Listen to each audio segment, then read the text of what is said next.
사도신경으로 우리의 신앙을 고백합니다. 나는 전능하신 아버지 하나님 천지의 창조주를 믿습니다. 나는 그의 유일하신 아들 우리 주 예수 그리스도를 믿습니다. 그는 성령으로 잉태되어 동정녀 마리아에게서 나시고 본디오 빌라도에게 고난을 받아 십자가에 못 박혀 죽으시고 장사된 지 사흘 만에 죽은 자 가운데서 다시 살아나셨으며 하늘에 오르시어 전능하신 아버지 하나님 우편에 앉아 계시다가 거기로부터 살아있는 자와 죽은 자를 심판하러 오십니다. 나는 성령을 믿으며 거룩한 공교회와 성도의 교제와 죄를 용서받는 것과 몸의 부활과 영생을 믿습니다. 아멘.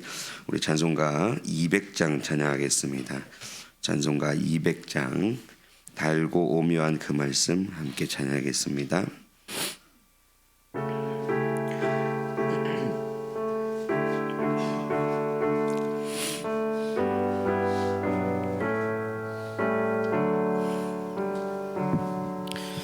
달고 묘한 그 말씀 생명의 말씀은 귀한 그 말씀 진실로 생명의 말씀이 나의 길과 미를 밝히 보여주니 아름답고 귀한 말씀 생명샘이로나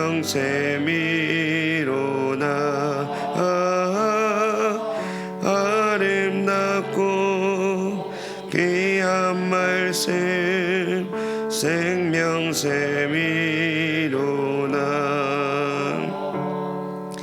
귀한 주님의 말씀은 내 노래 되도다. 모든 사람을 살리는 생명의 말씀은 값도 없이 받아 생명길을 가니 아름답고 귀한 말씀 생명샘이로다.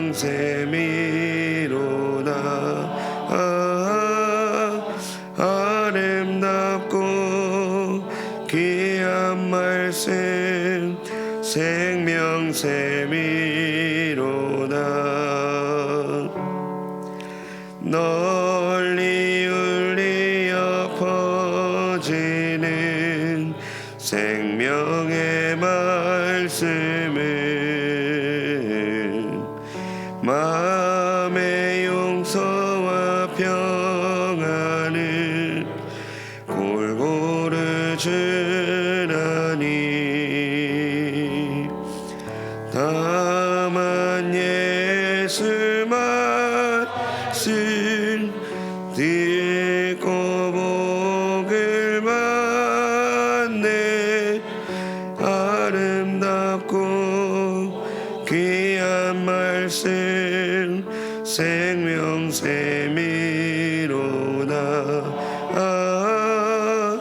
아름답고 귀한 말씀 생명샘이로다.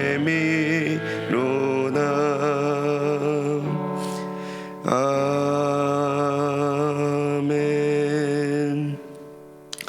오늘 우리에게 주신 하나님의 말씀은 잠언 13장 13절에서 25절까지 말씀입니다.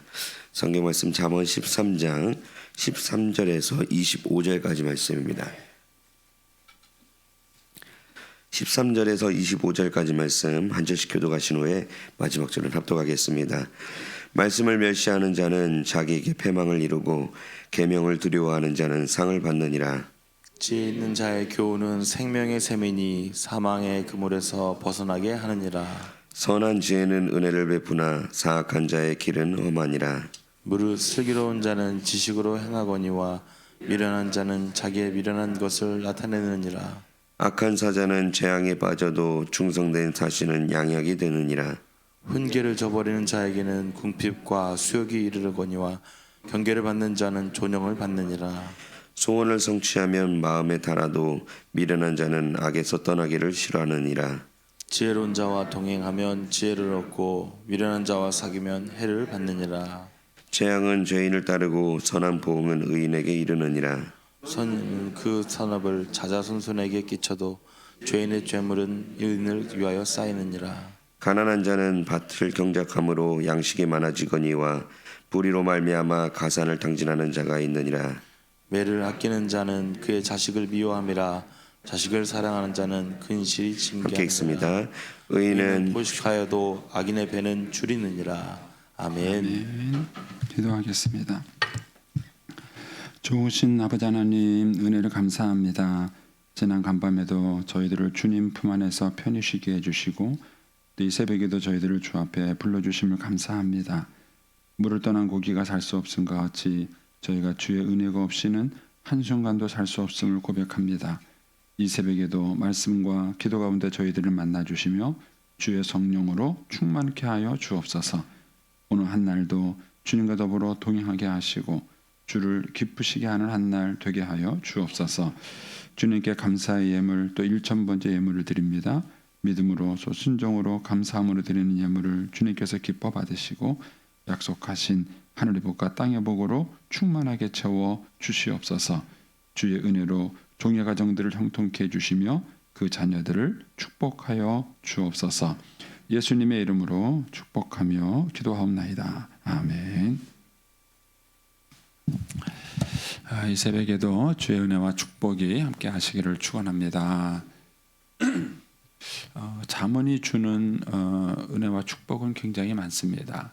그래서 여러분들이 이 잠언을 가지고 이렇게 잘 묵상하는 법도 배우시고 그리고 또 이 잠언을 가지고 이 자녀들과 어떻게 소통을 할 것인가 하는 것을 배우는 것은 굉장히 축복이 됩니다. 자, 이제 오늘도 이제 우리가 이제 묵상할 수 있는 범위 안에서만 하겠습니다. 10장부터 20장까지는 그 단편적인 잠언을 모아놓은 거라고 말씀을 드렸죠. 어떤 특정한 주제가 있는 것이 아니기 때문에 이렇게 이제 주어진 내용을 가지고 한번 살펴보도록 하겠습니다. 먼저 13절부터 16절까지를 제가 한번 다시 읽어보겠습니다. 말씀을 멸시하는 자는 자기에게 패망을 이루고 계명을 두려워하는 자는 상을 받느니라. 지혜 있는 자의 교훈은 생명의 샘이니 사망의 그물에서 벗어나게 하느니라. 선한 지혜는 은혜를 베푸나 사악한 자의 길은 험하니라. 무릇 슬기로운 자는 지식으로 행하거니와 미련한 자는 자기의 미련한 것을 나타내느니라. 그랬습니다. 저는 이제 그 어렸을 때 아버지 없이 컸기 때문에 늘 이제 불안한 마음이 늘 있었습니다. 이제 그게 뭐냐면은 어떻게 해야 되느냐 하는 거예요. 물어볼 사람도 없고 가르쳐 주는 사람도 없었어요. 저희 어머님은 또 저한테 늘 어디 가서 애비 없이 컸다는 말 듣지 마라 이런 주의사항을 주셨는데 그것까지는 좋았는데 어떻게 하는 것이 애비 없이 컸다는 말을 안 듣는 거예요. 그거는 안 가르쳐 주신 거예요. 그러니까는 습관적으로 눈치를 보게 된 거예요. 남의 눈치를. 그러니까 이렇게 와서 이게 혹시 잘못하는 거 아닌가 이렇게 눈치를 보게 되고 그러다 보니까는 그 사람이 눈치가 괜찮은 것 같으면 그게 괜찮은 거예요. 근데 그 사람들이 뭔가 눈치를 주서 아닌 것 같으면은 그건 아닌 거예요.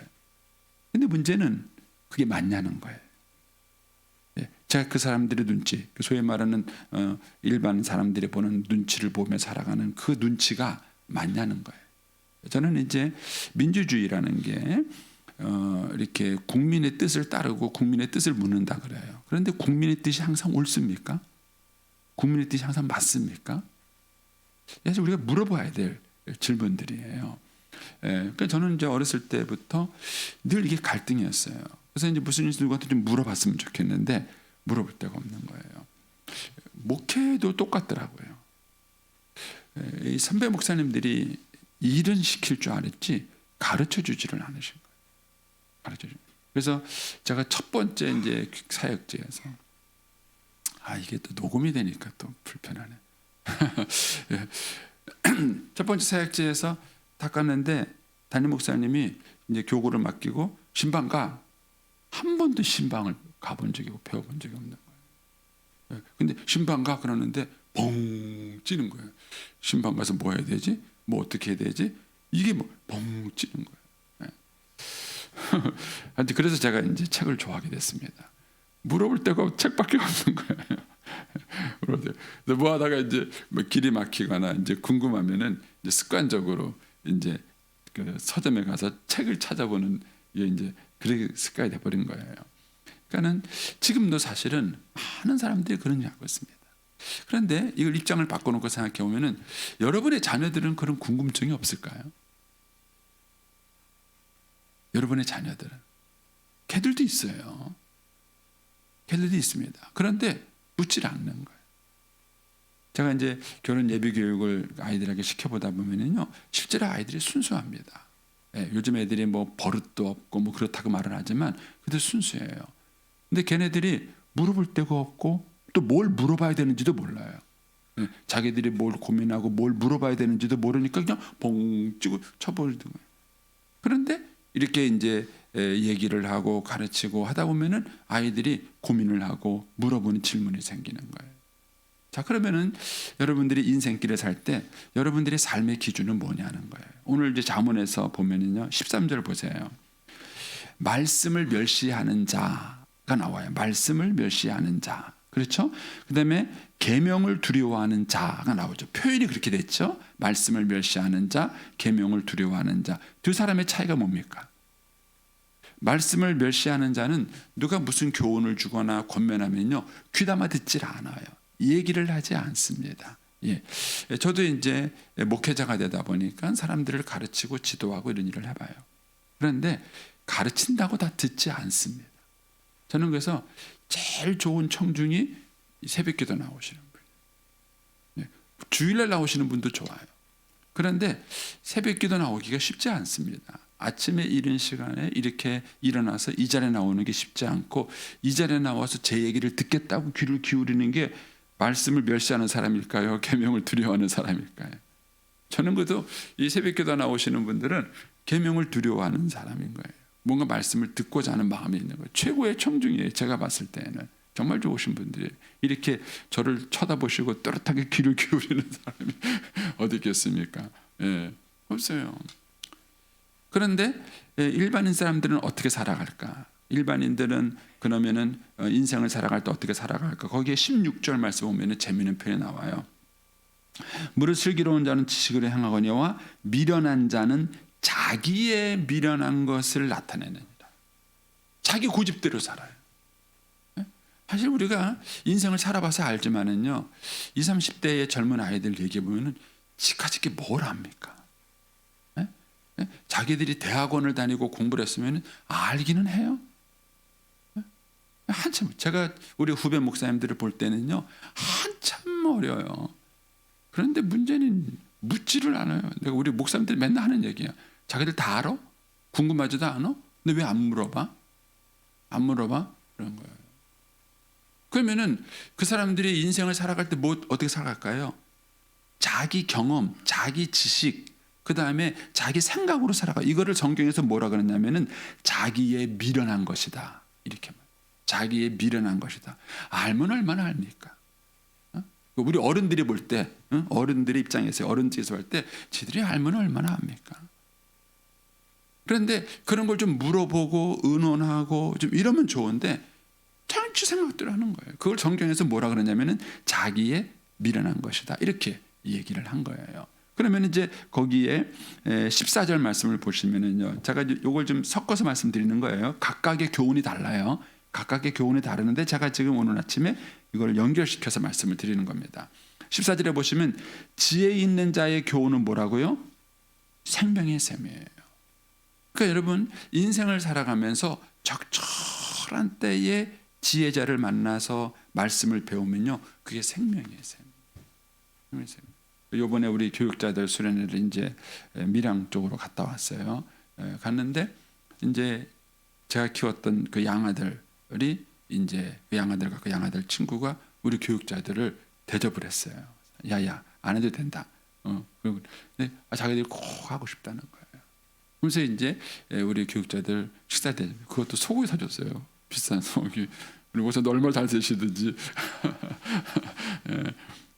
그래가지고 이제 사줬는데 이제 우리 목사님도 아마 이번에 느끼셨을 텐데 문제는 그 아이들의 부인이에요.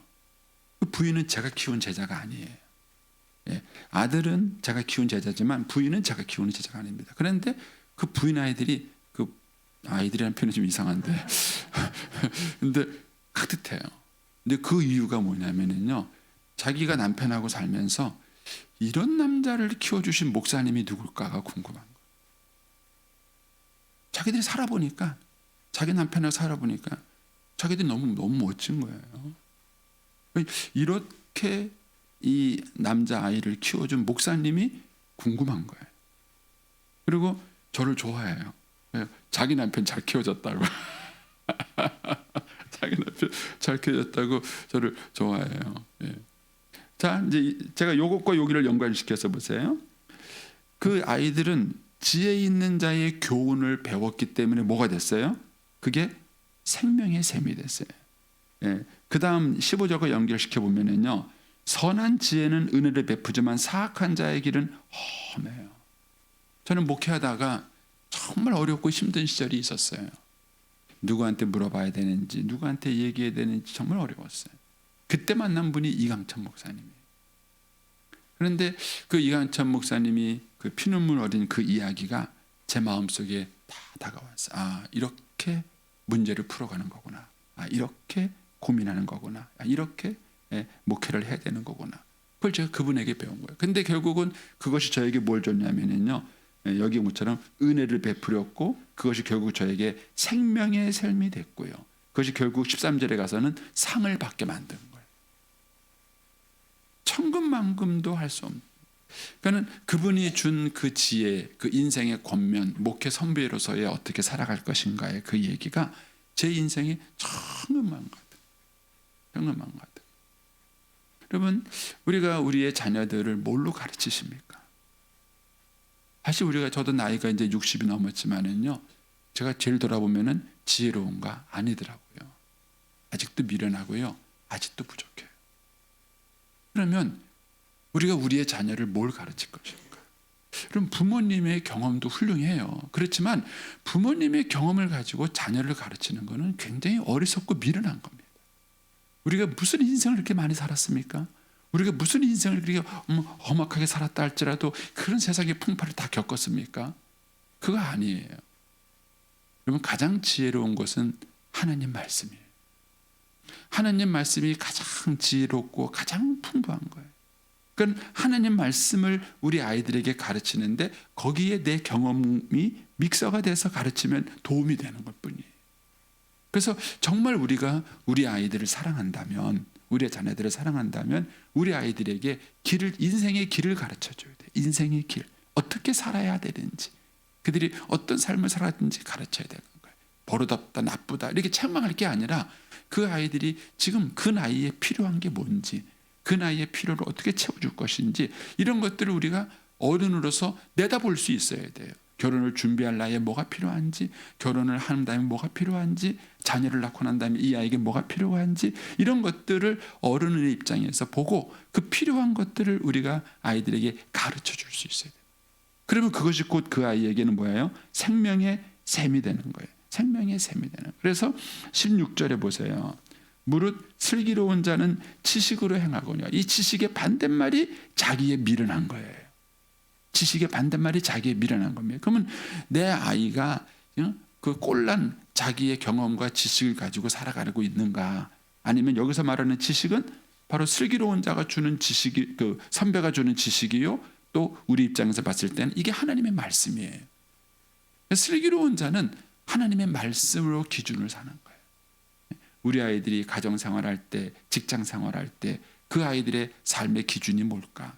삶의 표준이 뭘까? 방향성이 뭘까? 그렇게 했을 때 그 아이들이 매일 하나님 말씀을 묵상하고 그 말씀에서 지혜를 얻고 말씀에서 방향을 얻고 그 말씀대로 살아가는 아이들로 우리를 훈련시키고 만들어준다면, 그렇다면은 그 아이는 반드시 뭐예요? 13절과 비교하면은요, 인생에서 패망을 이루질 않아요. 상을 받게 돼 있어요. 상을 받게 돼 있고요. 14절과 비교하면요, 반드시 사망의 그물에서 벗어나게 돼 있습니다. 우리가 TV에 나오는 많은 사람들도 보지만 그분들이 왜 인생에서 사망의 그물을 만납니까? 살아가서 왜 인생에 그런 패망을 이룹니까? 하나님의 지혜를 그들이 배우지 않아서 그런 거예요. 만약 그들이 하나님의 지혜를 배웠다면 생명의 샘을 얻어야 돼요. 생명의 샘을 얻어야지 사망의 그늘로 갈 문제가 아니라는 것입니다. 이런 면에서 우리가 이것을 가르치는 거죠. 그래서 이제 이런 맥락에서 그 아래 것도 비교해 보면 재밌습니다. 18절에 가시면은요, 훈계를 저버리는 자는 뭐라고요? 궁핍과 수욕이라. 그러나 경계를 받는 자는 뭘 얻는다고요? 존용이 돼요. 어떤 청중이 될 것인가? 이번에 우리 교회 특강을 누가 했냐면은요, 그 느테라무교회 김성규 목사님이 특강을 해줬어요. 예. 아마 이제 훨씬 더 우리 본목사님들한테 도움이 됐을 거라고 생각하는데, 그 김성규 목사님이 저랑 목회를 할 때 그랬어요. 제가 훌륭해서가 아니에요. 제가 훌륭해서가 아니라 그 목사님은요, 징계, 선배의 훈계를 받을 준비가 되어 있었던 거예요. 제가 볼 때 목회를 정말 이쁘게 잘해요. 목회 정말 이쁘게 잘해요. 내가 우리 어제 오면서도 우리 부목사님들한테 그랬어요. 만약에 나보고 지금 내가 오늘 죽어요. 미안합니다 이런 얘기를 해서, 내가 오늘 죽어서 만약에 내가 후임자를 추천한다 그러면 나는 김성희 목사님을 추천하겠다. 그러니까는 우리 아이들이 인생을 살아갈 때 제고집대로 살아가는 것이 훈계를 버리는 거예요. 부모님의 말을 듣지 않아요. 자기 인생, 그럼 결국 인생이 뭐냐? 궁핍과 수욕이 일 뿐이에요. 많은 결혼 생활에 고난을 겪고 가정 생활에 실패를 겪고 피눈물 나고 난 다음에 인생을 배워가는 거예요. 그리고 세월 다 끝나는 거예요. 그러나 그 아이들이 부모의 권면을 듣고 하나님의 말씀을 듣고 그 선배들의 이야기를 들을 수 있는 귀가 있다면 뭐라고요? 존영을 받는 거예요. 인생을 살아가면 살아갈수록 그 사람이 존영을 받는 것이죠. 그래서 결국 뭐가 되는 겁니까? 19절에서 말한 것처럼 소원을 성참은 마음에 달아도 미련한 자는 악에서 떠나기를 싫어하느니라. 요 교훈과 요 교훈을 믹서시켜서 생각을 해보면 그거예요. 결국 조언을 들을 줄 아는, 선배들의 조언을 들을 줄 아는 사람은 소원을 성취해요. 저는 개인적으로 참 그게 감사해요. 하나님께서 아버지 없이 큰 걸, 그런 그 약점을 하나님은 축복으로 바꿔주셨어요. 왜냐하면 저는 아버지 없이 컸기 때문에 늘 교훈에 목말라 있었어요. 근데 그걸 하나님이 공부할 수 있는 쪽으로 마음을 연결시켰고, 하나님 말씀을 사모하는 쪽으로 마음을 연결시켰고, 또 중간중간에 좋은 멘토를 만날 수 있는 축복을 연결시켜줬어요. 그것이 제가 제 목회와 인생을 되돌아봤을 때 하나님이 존영을 주게 되는 축복의 길이 됐던 것입니다. 그래서 우리가 우리의 자녀들에게 무엇을 어떻게 유산으로 줄 것인가에 대한 고민을 해보셔야 됩니다. 그래서 결국은 이런 거죠. 20절입니다. 지혜로운 자와 동행하면 지혜를 얻고 미련한 자와 사귀면 해를 받는 것입니다. 지혜로운 자가 누구겠어요? 지혜로운 자. 저는 그래서 이한천 목사님, 김덕신 목사님, 제 인생의 멘토가 되는 목사님을 제가 열심히 섬겨요.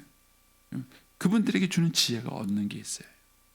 그래서 여러분들이, 저는 정말 좋은 그런 이제 부모님들이라면요, 학교에 전화해가지고요, 선생님 왜 우리한테 이렇게 합니까? 이런 엄마가 되면 안 돼요. 좋은 선생님을 찾아줘야지. 우리 아이가 평생 의지할 수 있고, 만약에 여러분의 인생 영원히 사는 거 아니잖아요. 여러분이 없으면 내 아이가 누구한테 물어봤으면 좋겠어요. 인생길을 살아가면서 내 아이가 누구를 찾아가면 좋겠어요. 그래서 옛날 어른들이 훌륭한 게 뭐냐면요, 이게 요즘 많이 비판적이 돼서 문제인데, 옛날 어른들이 훌륭한 게 뭐냐면요, 목사님을 존경하도록 가르친 거예요. 그래서 무슨 일이 있으면 목사님 찾아가라, 무슨 일 있으면 목사님께 의논해라, 목사님을 찾아가라. 제가 볼 때는 옛날 어른들이 지혜로웠어요. 근데 지금은요, 그냥 목회자에 대해서 비판하고 선생님에 대해서 욕하고, 그러니까는요, 우리 아이들이 인생에 환난을 당했을 때 누굴 찾아갑니까? 찾아갈 수 있는 멘토. 그래서 나오는 말이 네이버에게 물어봐. 네이버가 인생길을 안내해 줍니까? 네이버가 인생을 책임져 줍니까? 오죽하면 타로 점을 치기 전에 한심해 죽겠어요. 젊은 애들이 앉아고, 요즘 TV에도 또 나와요, 그게. 타로점. 타로점에다 여러분의 인생을 맡기겠습니까? 여러분 이게 너무 답답한 거예요. 예? 하나님의 말씀과 내 인생의 권위자를 나를 사랑해 주는 선생이 있고 스승이 있는 거예요. 여러분 그래서 학교 전화하지 마세요. 전화하지 마세요. 얼마나 미련한 짓입니까? 예? 우리 아이들에게 존경할 만한 스승, 인생의 환난과 어려움이 있을 때 찾아가 가지고 의논할 수 있는 스승을 만들어 주는 것이 얼마나 큰 축복인지 모르는 거예요. 그래서 결국에 지혜로운 자와 동행하면 지혜를 얻어요. 그러나 미련한 자와 사귀면 뭐예요? 해를 받습니다. 저는 지금도 참 제가 아내가 이제 하늘나라 간 다음에 참 감사한 게 스승들이 저의 인생의 멘토들이 주기적으로 전화를 해줘요. 괜찮아? 목사님 괜찮아? 괜찮아. 여러분 이게 삶에 얼마나 큰 위로 되는지. 미국에 계신 목사님이 전화가 왔어요. 그래서 목사님 오늘 아침 목사님 생각이 났어요. 기도해 주시는 거예요. 여러분 여러분의 그 자녀들을 정말 사랑하고 축복한다면 그 자녀들에게 존경할 만한 스승, 따를 만한 스승을 찾아주는 거예요. 그게 정말 부모에게 지혜로운 겁니다. 저는 그래서 우리 장로님 권사님들이 그런 어른이 되셔야 돼요. 뭐하는 장로님이고 뭐하는 권사님이십니까? 네? 여러분의 후배들이 우리 교회도 얼마나 후배들이 많아요. 근데 이 아이들이 인생의 어려움을 당했을 때 장로님을 찾아가고 권사님을 찾아가고 얼마나 좋아요. 어른들이 그렇게 하셔야 돼요. 네? 젊은 사람들이 찾아와서 인생을 의논하고 어떻게 하면 돼요? 어떻게 살아야 돼요? 이런 것들을 조언을 구할 수 있는 그런 어른들이 교회에 많을수록 행복한 거예요. 행복한 것입니다. 그래서 이제 여기서 그런 얘기를 하는 것이죠. 그러면서 이제 좀 건너뛰겠습니다. 그래서 24절에 가면은 이런 말씀이 있죠. 매를 아끼는 자는 그의 자식을 미워하는 것이라 자식을 사랑하는 자는 근실히 징계하니라. 그렇죠. 정말 여러분을 사랑하는 스승이 있다면 여러분을 책망할 수 있는 스승이 있어요. 만약에 여러분을 책망할 수 있는 사람이 아무도 없다. 불행한 겁니다. 그래서 히브리서 12장에 보면은요. 그런 얘기가 나와요. 하나님이 사랑하는 자녀들마다 징계하시느니라. 사생아는 징계하지 않아요. 내 아들이 아니면 징계하지 않아요. 그러나 내 자식은 내가 징계해요. 그러니까 이제 교회에서 애들이 막 버릇없어요. 뭐 혼내요. 그런데 목사님 왜 그래요? 이렇게 대들으면은 더 이상 저 혼 안 내요.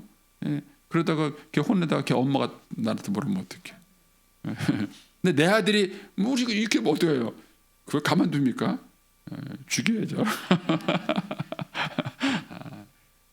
정말 사랑한다면은 반드시 징계가 있어요. 그래서 여러분에게 싫은 소리를 하는 사람이 있는가?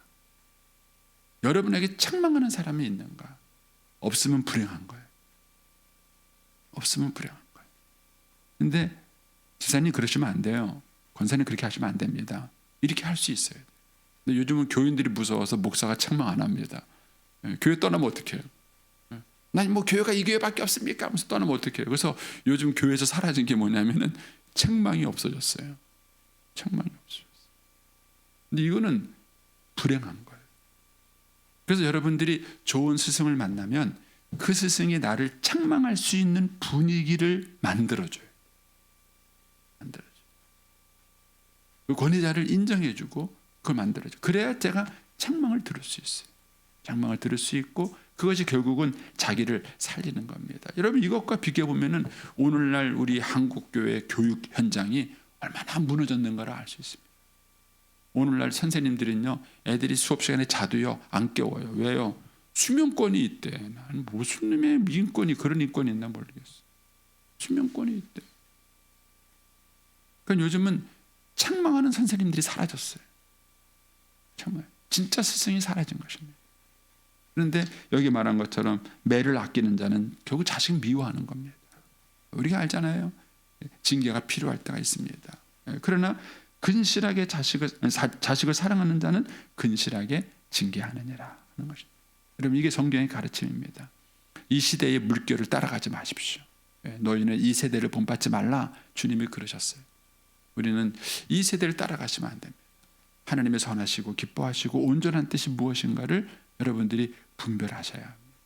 그래서 이 새벽에 나오신 어르신들부터 말씀을 묵상하십시오. 그리고 이 말씀의 권위 앞에 늘 서시고 이 말씀이 주는 그 그 가르침 가운데 순종하는 삶의 본을 보여주십시오. 우리 후배들에게 그게 보여주십시오. 그리고 우리들이 그렇게 살아가면서 또 이번에 우리 후배들에게 좋은 그런 여러분들이 삶의 동반자가 되어야 됩니다. 그래서 제가 이제 주례해 주면서 하는 얘기가 있어요. 주례가 뭐 그렇게 대단하냐? 크게 대단한 거 없다. 다만 너희들이 인생의 위기를 당했을 때 나한테 전화할 수 있는 특권이 있다.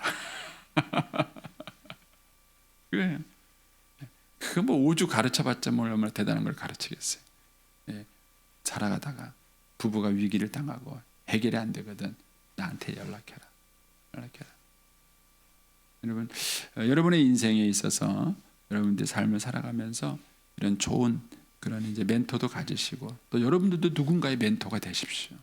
그리고 우리가 이 하나님의 말씀을 내 인생에 미련한 것으로 살지 말고 말씀의 권위 앞에 순종하게 사는 것, 그것이 결국은 생명샘이고 인간에게 전용을 얻는 것입니다.